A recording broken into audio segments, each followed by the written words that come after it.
जो कार्तिक का महीना आता है तो ये शंकर भगवान के पुत्र का नाम है कार्तिक है। फिर ये इस महीने का नाम कार्तिक क्यों रखा गया, उसका कारण क्या था? तो सर्वप्रथम इस महीने को कार्तिक मास इसलिए कहा गया क्योंकि ये वो महीना है जिस महीने में भगवान कार्तिकेय ने तारकासुर का संहार किया था।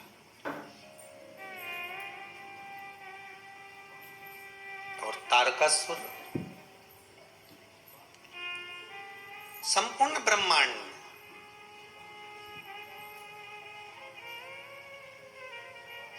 ऐसा कोई जगह, ऐसा कोई स्थान बचा ही नहीं था जहां पर तारकासुर ने अपना हक ना जमा लिया, अपना पांव जिस स्थान पर ना जमाया वैसा कोई स्थान ही नहीं बचा था। प्रत्येक जगह पर तारकासुर की एक अपनी एक छटा बिखेर कर रखी थी। एक बात आपको पहले भी कही कि था असुर, था राक्षस, पर मन में उसके शिव बसा हुआ था। मन में शंकर थे।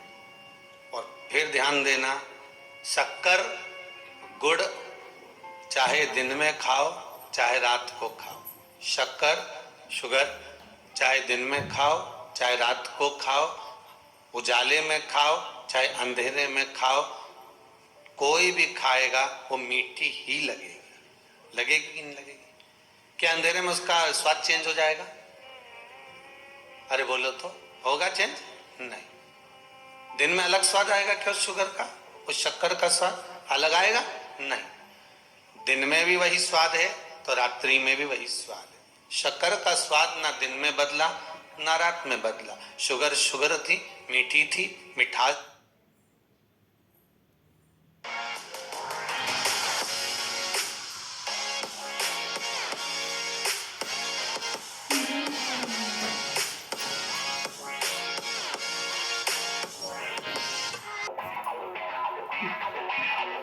मीठी थी, मिठास थी और वो मीठी बनी रही।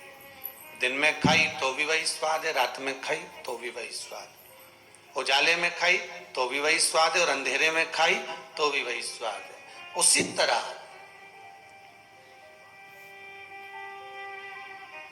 आपका मन नहीं है, शरीर में कष्ट है, रोग है, बीमारी है, आपका मन नहीं है तो भी आप टीवी खोलकर आस्था चैनल पर कथा श्रवण कर रहे हैं, आपका मन नहीं है तो भी आप कथा में बैठे हुए हैं, आपका मन नहीं है तो भी आप शिव जी के मंदिर जा रहे हैं, आपका मन नहीं है तो भी आप व्रत कर रहे हैं, आपके शरीर में कष्ट है इसके बाद भी आप भगवान की भक्ति धारण कर रहे हैं, तो भी आप भगवान के भजन में लगे हुए हैं। तो ये विश्वास मानकर चलना कि भले दिन में खाओ चाहे रात को खाओ, शक्कर शक्कर होती है, मिठास मिठास होती है। उसी तरह तुम बेमन से शिव की कथा सुनो चाहे मन से शिव की कथा सुनो, कथा कथा होती है, उसका फल मिलता जरूर, वो फलती जरूर। उस कथा का फल, उस कथा का जो रस तत्व है, उसका जो स्वाद है वो आपको प्राप्त जरूर होगा।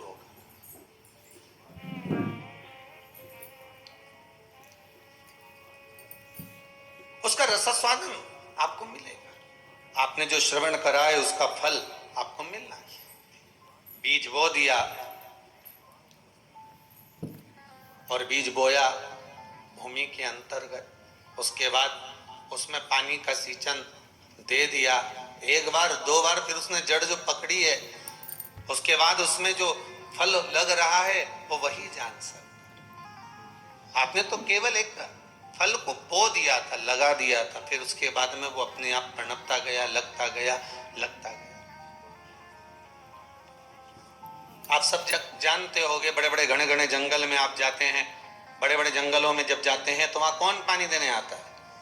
वहां जंगल में कौन पानी देने गया, कौन बीज बोने गया, कौन गया वहां की यहाँ पानी डालना है या बीज बोना है? फिर भी इसके बाद भी वहां वृक्ष लगे हुए हैं, बड़े बड़े फल लग रहे हैं, कहीं आंवला लग रहा है, कहीं आम लग रहा है, कहीं कुछ लग रहा है, कुछ ना कुछ प्राप्त हो रहा है, कहीं सीताफल लग रहा है, कहीं फल लग रहा है, कहीं राम फल लग रहा है, कहीं सैतूत लग रहा है, कुछ ना कुछ उसमें लग रहा है। ना किसी ने पानी डाला, ना किसी ने बीज डाला, उसके बाद भी कहीं से कोई आया था, खाकर पटक गया और वो लग गए। उसी तरह मन नहीं है तो भी अगर भगवान की कथा का रसास्वादन कर रहे हो, चित्त नहीं है इसके बाद भी अगर भगवान की कथा को श्रवण कर रहे हो। आज किसी ने एक प्रश्न भेजा है व्हाट्सएप पर, गुरुदेव एक बात बताइए कि जैसे दिवाली आ गई है, हम दीपावली का काम करेंगे और दीपावली के समय पर हम दुकान पर बैठेंगे और कथा भी थोड़ी थोड़ी सुनना है। मान लो हमारा मन कथा में अब टीवी, उसका कोई फल मिलेगा कि नहीं मिलेगा? तो वो भी यहाँ शिव महापुराण में वर्णन कर रही है। वो भी कह रही है कि शक्कर रात को खाई चाहे दिन में खाई, पर मीठी की मीठी है। अंधेरे में खाई चाहे उजाले में खाई, वो मीठी की मीठी है। उसी तरह आपके यहाँ टीवी चल रही है, आस्था चैनल पर शिव महापुराण की कथा चल रही है। वो कथा अपना काम करेगी, तुम अपने कर्म में लीन रहिए, कर्म करते रहिए। वो अपना काम कब कर जाएगी ये आपको मालूम ही नहीं पड़ेगा। वो कथा कब क्रम करके चली जाती है उसका मालूम नहीं पड़ेगा। बस पहले भी कहा, काम करते रहो, नाम जपते रहो, पार कर देगा भोले कभी ना कभी। भगवत स्मरण में लगे रहिए। हाँ, यदि 2 क्षण भी आपके यहाँ पर ग्राहक आ रहे हैं, लगातार चल रहे हैं, एक क्षण की भी सत्संग की आवाज आपके ग्राहक पर, आप पर, परिवार में किसी व्यक्ति पर पड़ जाती है तो उसका सुख आपको ही तो प्राप्त होगा, कहां दूसरे को। उसका एक आनंद अपने को ही प्राप्त हो, दूसरे को नहीं। महाराज तारकासुर था राक्षस, असुर था। जब तारकासुर को आते हुए देखते थे तो ब्रह्मदेव खुद भी चले जाते थे, ब्रह्मा जी सामने खड़े नहीं होते थे। तारकासुर को आते हुए देखते थे तो भगवान विष्णु भी वहां से चले जाते थे।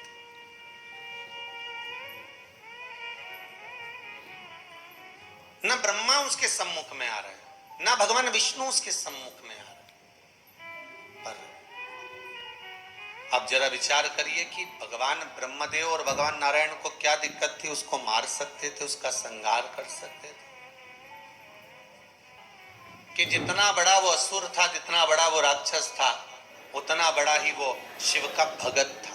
जैसे रावण लंकाधिपति लंकेश, रावण लंकेश लंकाधिपति रावण भी ऐसा ही था असुर, राक्षस प्रवृत्ति थी, राक्षस जीव था, पर ब्राह्मण कुल में जन्म लेने के कारणवश वो भगवान शिव का उपासक भी था। वो भगवान शंकर का उपासक भी और शिव भक्ति में डूबा हुआ है। शंकर का गुणगान वो कर रहा है, दिन रात प्रतिदिन भगवत शिव की स्मरण में डूबा रहता है। भगवान की कथा कह रही, भाव शुद्ध हो। दिन में खाई तो भी शक्कर मीठी लगी है, रात्रि को खाई तो भी शक्कर मीठी लगी है, अंधेरे में खाई तो भी मीठी लगी है, उजाले में खाई तो भी मीठी लगी। आप जिस भाव से श्रवण कर रहे हो वो कैसा भी आपका भाव, तारकासुर का स्वरूप है राक्षस, पर भीतर मन में शिव तत्व समाया, भीतर शिव तत्व है। अच्छा, मनुष्य के भीतर शंकर है, इसको पहचानोगे कैसे? चलो आज बहुत विचित्र कथा निकली है तो वो भी अपन सुनी ले। कार्तिक मातम में अगर मालूम पड़े आपको, सज्ञात हो कि मनुष्य के भीतर शिव है, इसको कैसे पहचानो? बोलो जरा जल्दी।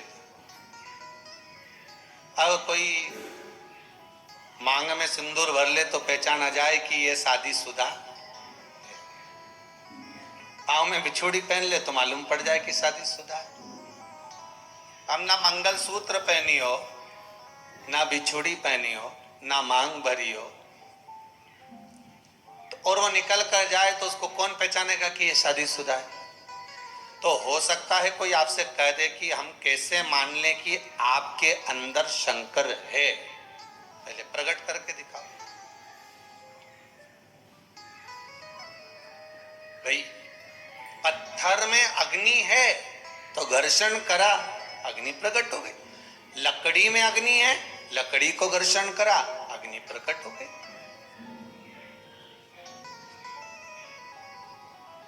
शरीर में अग्नि तत्व है, घर्षण करा, हथेली गर्म हो गई।